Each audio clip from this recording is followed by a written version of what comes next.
Apakah usai menjalani pemeriksaan hari ini, Sekjen PDIP akan langsung ditahan KPK?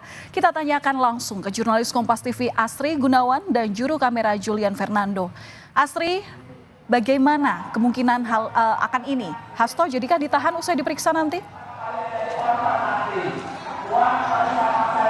Ya, kalau bicara soal kemungkinan ditahan, tentu saja tidak menutup kemungkinan penyidik KPK akan menahan Sekjen PDI Perjuangan Hasto Kristianto kalau didasarkan pada pasal 21 Kitab Undang-Undang Hukum Acara Pidana yang menyebutkan bahwa penahanan ini ada 3 syarat. Pertama syarat subjektif, syarat formil dan juga syarat objektif. Syarat subjektif di sini yang disebutkan adalah adanya kekhawatiran bahwa tersangka ini akan melarikan diri, merusak barang bukti atau kembali melakukan tindak pidana. Ini kalau misalkan penyidik KPK memutuskan ataupun juga menimbang dan menilai adanya kekhawatiran tersebut, tentu tidak menutup kemungkinan bahwa Hasto ini akan ditahan. Tapi kembali Valen dan saudara, saat ini pemeriksaan masih berlangsung sejak pukul 10 pagi tadi, artinya sudah lebih dari 6 jam Hasto Kristianto diperiksa, dan sambil menunggu bagaimana kemudian hasil dari pemeriksaan Hasto Kristianto oleh penyidik KPK hari ini, saya akan bertanya langsung kepada kuasa hukum Hasto Kristianto, ada Roni Talapesi yang sudah bersama saya di sini. Bang Roni, tadi Mas Hasto sempat menyebutkan sebelum masuk ke dalam, sempat menyebutkan bahwa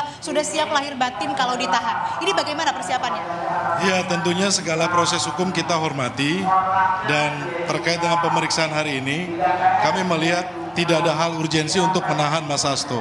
Karena apa? Selama ini menunjukkan sikap kooperatif, dan perlu diingat bahwa kami sedang mengajukan pra-peradilan, di mana putusan pra-peradilan tanggal 13 kemarin itu belum menyentuh pokok perkara, belum menyentuh dalam putusan pra-peradilan tersebut, sehingga kami diberikan kesempatan untuk mengajukan kembali. Seyogyanya KPK tentunya harusnya menghormati hak hukum dari Mas Hasto, sembari menunggu ya proses ini sambil berjalan. Jadi menurut saya tidak ada urgensi untuk menahan Mas Hasto, karena selama ini kooperatif, dan perlu diingat bahwa pra-peradilan ini hanya 7 hari.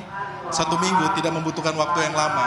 Gitu. Peradilan akan dilakukan tanggal 3 Maret begitu ya. Nah, ini sudah disiapkan materinya, dan juga selain soal pra-peradilan, Bang Roni, kan dari pihak Hasto Kristianto juga melaporkan AKBP Rosa begitu ke Dewan Pengawas KPK. Bagaimana ini kelanjutan? Ya, yang melaporkan itu adalah dari saudara Tio ya. Saudara Tio melaporkan terkait dengan ada dugaan intimidasi.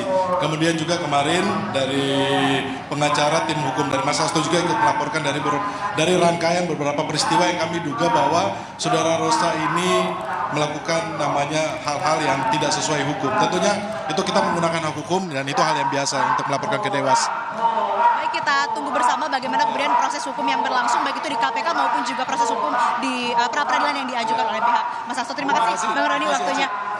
Saudara, itu tadi yang disampaikan oleh kuasa hukum Hasto Kristianto terkait dengan pemeriksaan Hasto hari ini, terkait apakah nantinya ditahan atau tidak, kembali ini menjadi keputusan penyidik KPK.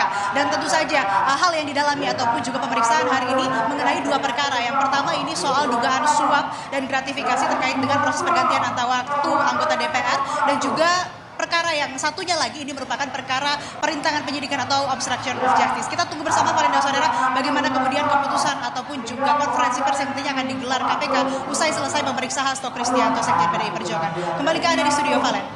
Terima kasih atas laporan Anda, jurnalis Kompas TV Asri Gunawan dan juga Julian Fernando dari KPK Jakarta.